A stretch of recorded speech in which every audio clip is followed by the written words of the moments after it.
Ivan, naayos na ba yung ginagamit na ACM dyan sa mall voting?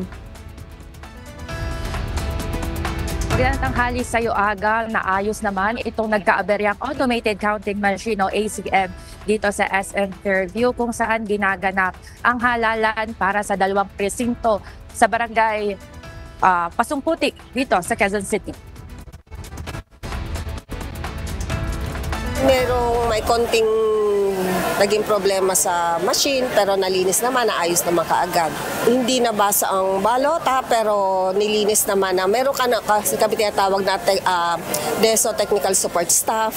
Sila yung nag-aayos ng mga ACM in case na may problema, naayos naman kaagad. Ayon sa DESO na naririto, umabot ng 10 hanggang 20 minutos ang ginawang pag-aayos sa ACM.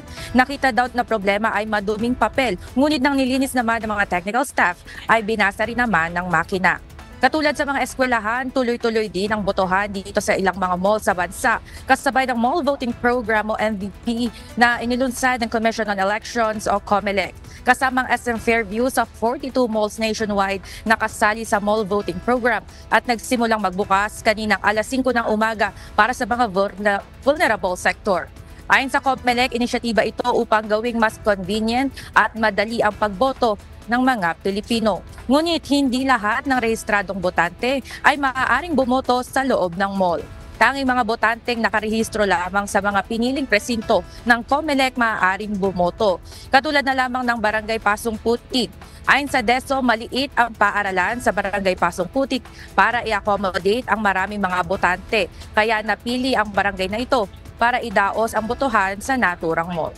Ayon naman sa mga nakausap natin mga volunteers sa Voters Assistance Desk, ilan sa nakikita nilang problema ay mayroong mga botante na dito pumupunta sa mall, ngunit napapag-alamang hindi pala sa mga presintong ito nakarehistro, kundi sa malapit na paaralan.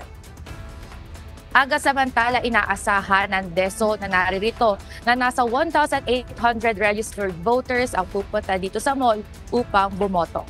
Namunang update mula dito sa SM Fairview sa Quezon City. Balik sa inyo dyan, Aga. Maraming salamat, Ivan Alvarez.